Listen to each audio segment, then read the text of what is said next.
Hello, and welcome to another great edition of Take 20. 20 minutes dedicated to showing you the great things that are happening here in Murfreesboro City Schools. Our show's title today is Fall Steam Ahead, and that's an appropriate play on words with all the activities that we have happening in school around STEAM.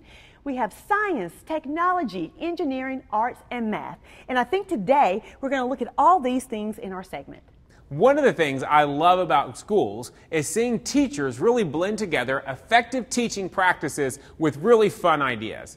And today we're going to see Miss Burnett at Bradley do just that, where she takes the fall tradition of decorating pumpkins and turns it into an art and science lesson. So let's head over to Bradley and see what Miss Burnett is up to. Thanks, Dr. Duke. I'm Mrs. Burnett, the art teacher at Bradley Academy. With me today, I have Layla Taylor. Thank you for having me here. Today, we are going to work on carving a pumpkin and painting a pumpkin. So we are incorporating some fall creative activities that you can do at home. I actually haven't seen like a lot of pumpkin seeds in a pumpkin. So you've never seen the inside of a pumpkin before? Nope. It's really slimy, so get ready. Today, we're going to show you actually two different ways to decorate a fall pumpkin. For mine, we are going to be working on carving, and for Layla's, what are you going to do? I'm going to paint it. I cannot wait to see it. Now, we did sketch our pumpkin designs out, and we are both doing owls. But we're going to trace over it with a black Sharpie so you can see it really well, and that makes it easier for us to paint and for me to cut mine out. So here on the top of the head of the owl, I see a line that we use a lot, Layla. Do you know what that is? It's pretty basic across the top. Kind of like a big... I was about to say loop. Yeah, it is kind of like a loop, but also kind of like just a big curve. And when we look at the top part of the owl, these are actually not what? Horns? They're not horns and they're not ears. It's just different feathers on the owl. Then around the eyes, I'm going to make another big curve. And then for kind of the cheek part, I'm going to do a letter C, almost kind of making a crescent shape right there, kind of triangle shapes here. And then I'm going to do a backwards letter C on this side and curve around so that it shows the different feathers going around its eyes. The shape of the eyes have a circle inside of them, but it also kind of looks like a crescent moon around it.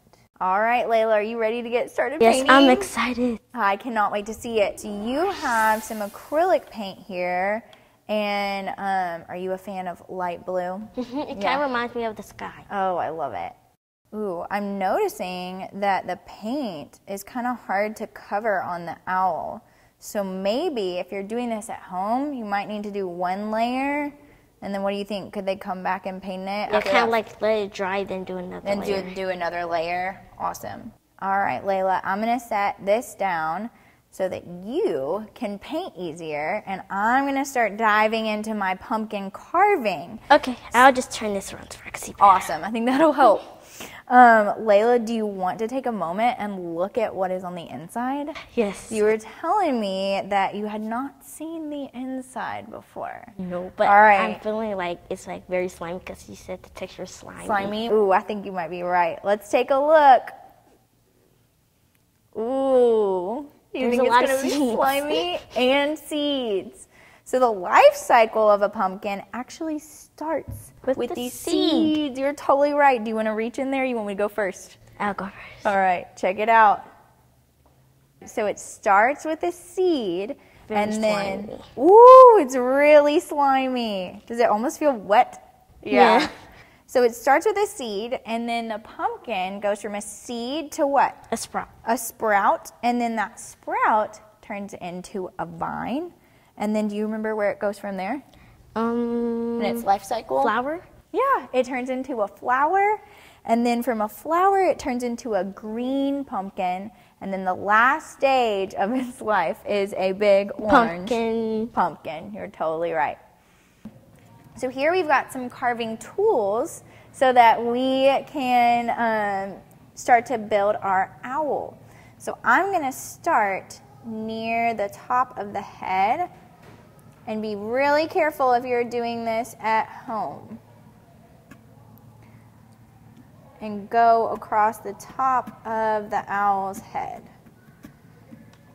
And when you're making the curved line on top of its head, you're going to have to angle whatever tool you're using and go slow so you do not accidentally hurt yourself.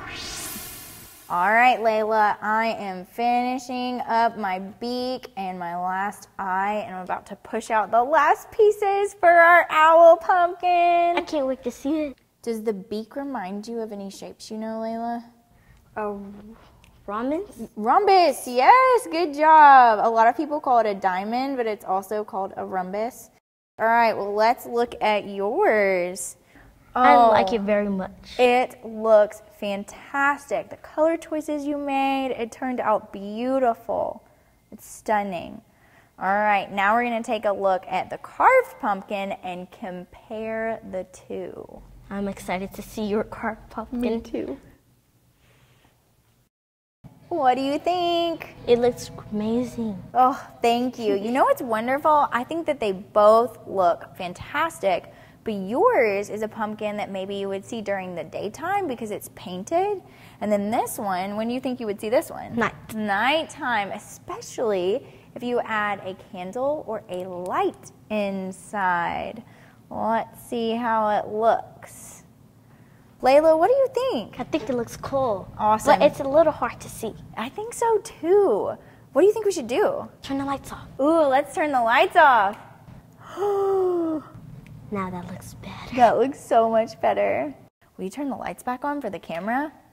So here we have two examples of how to carve and one to decorate a pumpkin just in time for fall. To decorate our porches. Those pumpkins turned out amazing.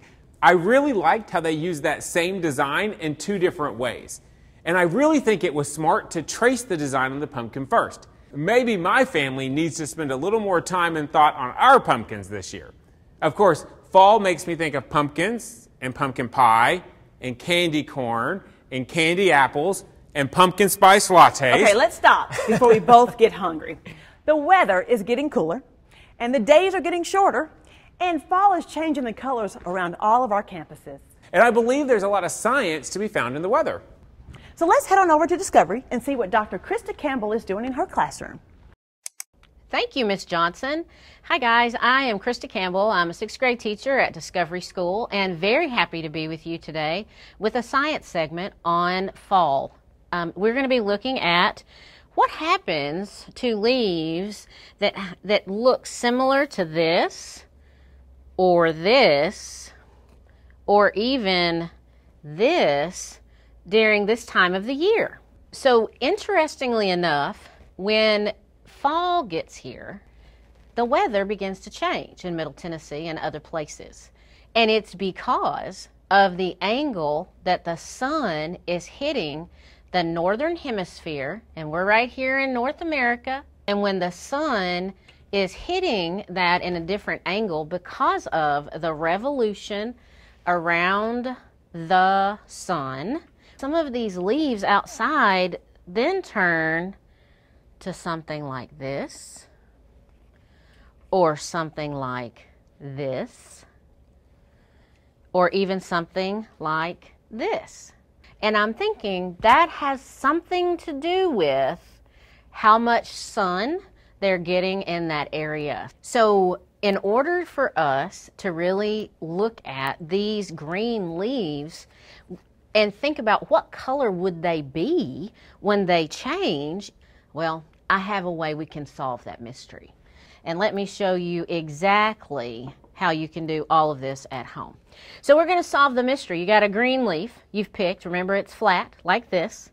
And you're going to tear these into tiny, tiny little pieces. And you're like, well, why am I tearing those into tiny, tiny little pieces? Well, guys, you know what? All in here, it's almost like it's a mask.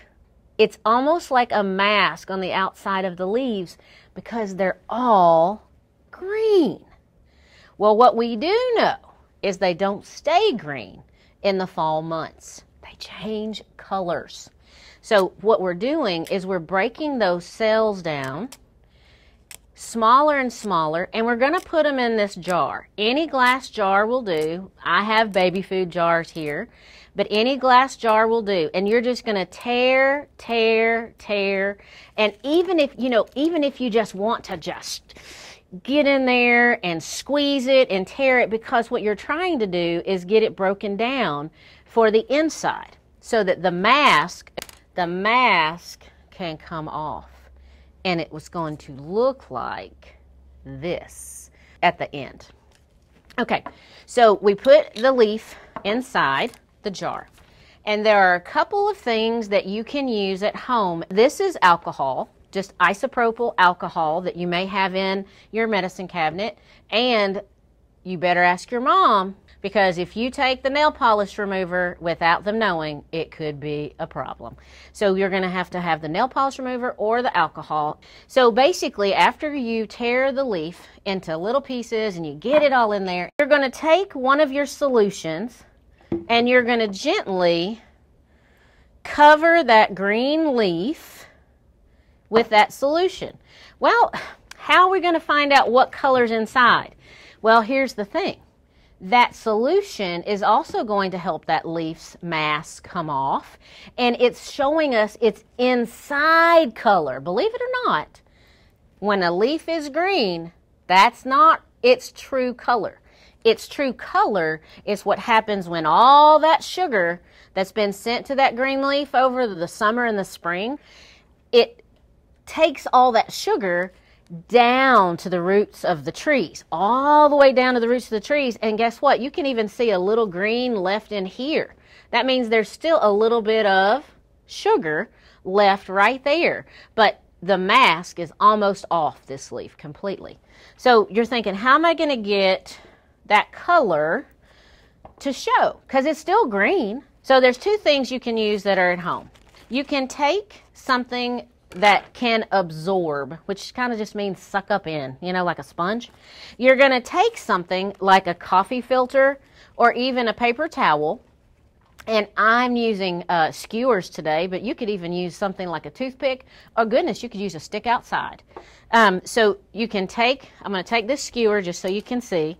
I'm going to think about the length it needs to be so that the bottom of the filter can sit in that liquid that's around that leaf.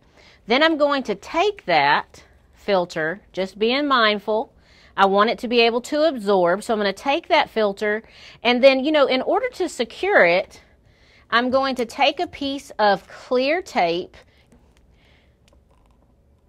and secure it to the top of that skewer. And then let it sit, and we wait. You'll take about 30 minutes for you to start seeing color move up that coffee filter or that paper towel.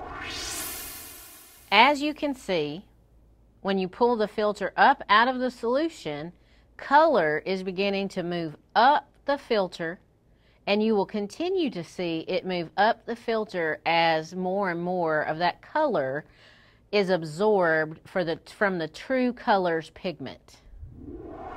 Now you can see that this experiment does show the leaves' true pigment. Now back to you, Miss Johnson. Dr. Campbell is always bringing science to life in her classroom. She really does. Part of Fall Steam Ahead is reading and math. And this month we have a really fantastic treat. We are taking reading with Miss Sherry and math with Miss Cindy and combining them into one awesome segment. You're going to be in for a real treat, boys and girls. So let's head back to that great orange pumpkin. Thank you, Dr. Duke. Sherry and I are here today to talk about math and reading. I'm so excited to be working with you today, Cindy. This is a unique opportunity. Absolutely. Thank you. I have a fabulous book to share with you, and guess what? Even though it's a book, it's a lot about Math. yes. I love it. Oh, I know that you do. So I thought we might just kick the segment off with reading a little bit about the book. Okay. You want to help me? Sure. One chilly fall morning, Charlie was surprised to see 3 bright orange pumpkins on Mr. Tiffin's desk. One pumpkin was big, one was medium, and one was small. "How many seeds in a pumpkin, Mr. Tiffin?" asked the class. "Does anybody know?"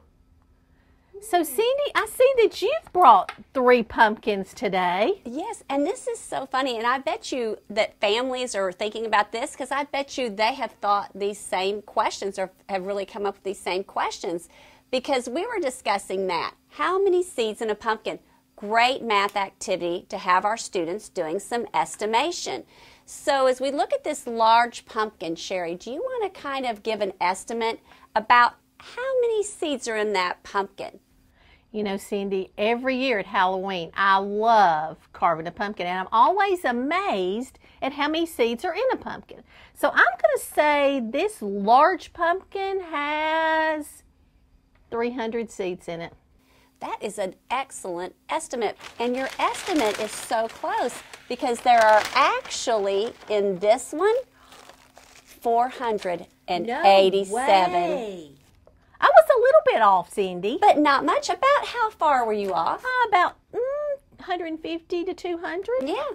Not too bad. Yeah, the difference of 187. Excellent. Well, based on that, let's look at our medium pumpkin. What are you thinking there? You know, when I look at the size, it's about half that size. So I'm going to say, be on the safe side, 300. 300. So 300. 300. I was a little surprised with this. Look here, Miss Sherry. There were actually 486. No way. What are you noticing? I'm noticing that even though it's larger, this one doesn't have but one more than the medium one. Isn't that interesting? Very. And that was a big surprise to us also, to my family, when we were looking at that. And I said, wow, so 486. So thinking about that, how many seeds do you estimate will be in this small pumpkin? Well, Cindy, based on what you've shown me, I'm going to say 400. Miss Sherry, I'm so proud. Yes, 421 seeds. And I want you to notice how that estimate with students and with your children, as they estimate, the more and we see some evidence, the better they get. That range closes up a little bit. You know, Miss Cindy, there's an awful lot of seeds here. How'd you count all these seeds? I first started with the biggest pumpkin, and I noticed when I was doing that, there were a lot of seeds, like you said. So I had to really think about a strategy for counting them. And the strategy I came up with is to start to count by 2s, and I made piles of 50. So that way I could look at the 2 piles and say that's 100, that's 200, 300, 400, and then I just counted the separate ones. And when we think back to the book, how many seeds in a pumpkin? Oh, yes. You won't believe it. But they actually used a strategy. A couple of strategies, to be honest. A couple of students in the book used the strategy of counting by 2s. That was similar to mine. That's where I started and made those piles of 50. Exactly. And then another group of students, they decided they would use the strategy of counting by 5s. Oh, that was one we didn't think of. That would have worked also. But then there's another group. They actually counted by 10s. What a great way to organize, to really think about being accurate in your counting. Absolutely. Well, I think it's time that we play a game. You ready for a game? I love a game. Well, this is called a Nim Game. And in a Nim Game, what you do is just take a small amount of any small object. It could be cubes, it could be coins, pennies. And the idea of this is we're going to put out a certain amount, just a small amount, and we're going to take away on our turn 1 or 2 of the seeds. And after we take out 1 or 2, you can decide. The goal of the game is to be the person that takes the last one. Miss Cindy, this sounds like so much fun. And it really is. It's a strategy game, and it really encourages students to be thinking logically. Now, Miss Sherry, do you want to go first or second? I think I'll go first. Okay, so how many seeds do we see on the table? I see a group of 5 here, another group of 5 there, and 5 here. So 15. 15. Well, I think we're ready to play. So you're going first. Okay. And go ahead and remove 1 or 2 seeds. I'm going to take 2. Okay, what does that leave you? 13. 13. I'm going to take 1, and that leaves 12. Okay. I'm going to take 1, and that leaves 11. I'm going to take 2, and that leaves 9. I'm going to take 1, and that leaves 8. I'm going to take 2, and that leaves 6. I'm going to take 1, and that leaves 5. And I'm going to take 2, and that leaves 3. And I'm going to take 1, that leaves 2. Okay, Miss Sherry, when did you know you could not win the game?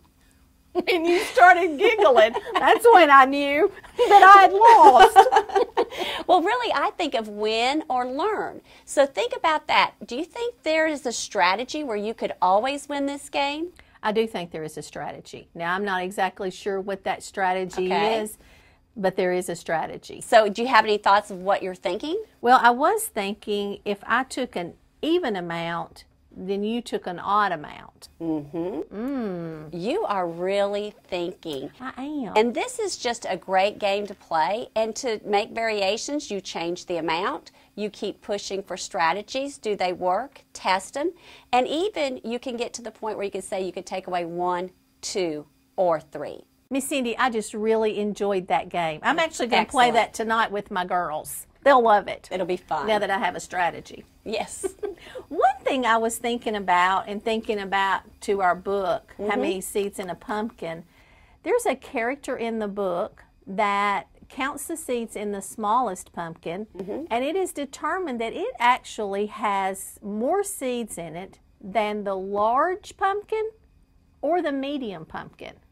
What do you think about that? That is really interesting because when we counted the seeds, that's not what we found out, right? We found something different. Our largest had the most, but all of them were really close. So that's really interesting. You know, I really think families this fall, when they're out purchasing pumpkins or carving pumpkins, whatever they do, take time to look, count those seeds, and see what you find. Do the smaller ones have more, or do they have less? That would be really interesting to find out. Absolutely. Well, Miss Sherry, I have really enjoyed doing reading with you today. Miss Cindy, it's always a pleasure doing math with you. And now, back to the control center. And that's a wrap on another great Take 20 episode where we were full steam ahead. I love how with 2 basic fall items, the leaf and the pumpkin, we were able to do science, reading, math, and art. It was a lot of fun, and we hope you all have a great fall. Y'all. Enjoy your time outside. There's learning opportunities everywhere. And again, thank you to everyone for making sure all of us in Murfreesboro City Schools are known, safe, challenged, and empowered.